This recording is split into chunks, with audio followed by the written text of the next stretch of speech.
Tahukah kamu ini adalah Jakarta 52 tahun yang lalu, tepatnya pada tahun 1971. Kondisi lalu lintas di kota Jakarta ternyata sudah padat sejak saat itu, dan becak masih diperbolehkan beroperasi di pusat Jakarta. Suasana kuno kota Jakarta sangat terasa jika dilihat pada saat ini.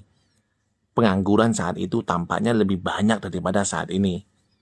Ditambah lagi tidak ada gadget pada masa itu, sehingga masyarakat sering berkumpul untuk menonton jika ada sesuatu yang baru. Jika kamu menjadi turis asing pada saat itu, kamu akan mendapat banyak tatapan kosong tanpa ekspresi dari orang-orang sepanjang waktu. Kondisi pemukiman warga pada saat itu terasa seperti bukan di Jakarta, melainkan seperti di pelosok kampung di Jawa. Pada saat itu komputer masih sangat langka sekali, dan mesin ketik hanya dimiliki oleh orang-orang tertentu. Kondisi angkutan umum juga masih seperti ini. Penumpang harus siap untuk mendorong oplet yang dinaikinya jika opletnya tiba-tiba mogok di tengah jalan. Bahkan harus siap basah-basahan jika hujan tiba-tiba datang.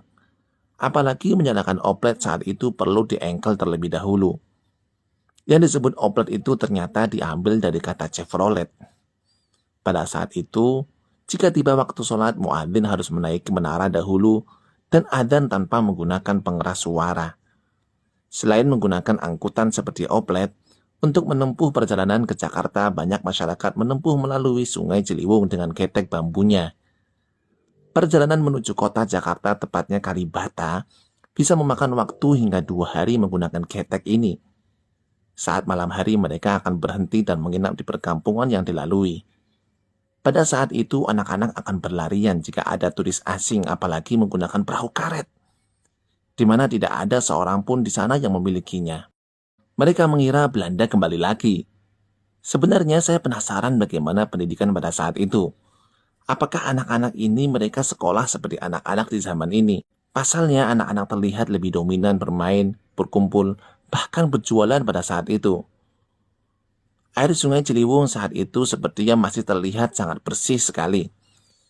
Sehingga warga banyak yang beraktivitas di sepanjang Sungai Ciliwung. Mulai dari mencuci beras, mencuci baju, mandi, bahkan buang air besar. Uniknya menurut Gubernur DKI pada saat itu, masyarakat menganggap air sungai lebih bersih daripada air dari Grand Hotel Indonesia.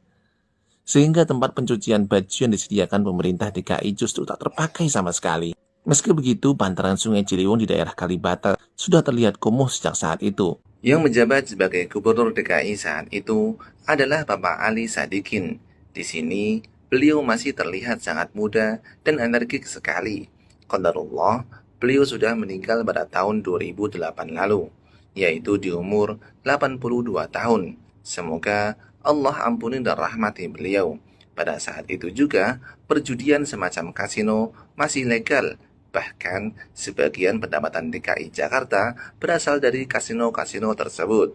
Saat itu juga, yang menjabat sebagai Kapolri adalah Bapak Hugeng Iman Santoso, yang namanya disebut oleh Gus Dur sebagai polisi paling bersih di Indonesia. Qadarullahnya, beliau juga telah meninggal pada tahun 2004 lalu, yaitu di usia 83 tahun. Semoga Allah juga ampuni dan rahmati beliau. Itulah sepenggal kisah Jakarta 52 tahun yang lalu. Melihat kondisi tahun 1971 pada saat itu, saya berpikir ternyata zaman ini jauh lebih baik daripada saat itu. Mulai dari masyarakat yang lebih terdidik, berbagai fasilitas yang mudah didapatkan, walaupun saat ini perbedaan harga yang cukup jauh dari saat itu, namun saat ini kita semua dapat dengan mudah untuk membelinya.